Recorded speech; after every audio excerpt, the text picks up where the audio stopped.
Welcome to expert online academy. ఈరోజు మన question వచ్చేసి which of the following vice presidents of India is mentioned as having resigned from their post before completing their full term in July 2025?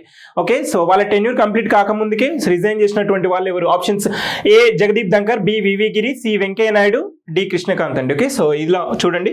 So right answer వచ్చేసి మనకు తెలుసు కదా, recent గా 2025లో జగదీప్ ధంకర్ గారు resign చేయడం జరిగింది.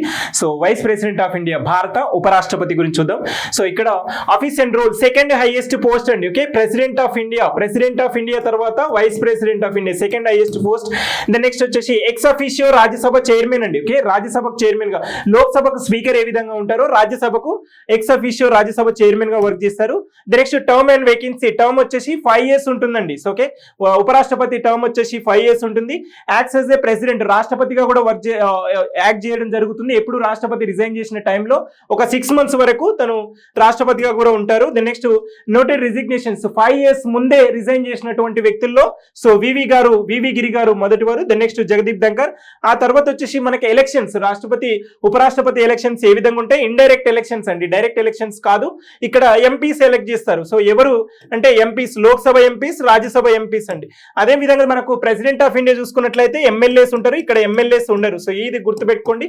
So Lok Sabha, Rajya Sabha. The next వచ్చేసి eligibility 35 years ఉంటుందండి ఉపరాష్ట్రపతికి.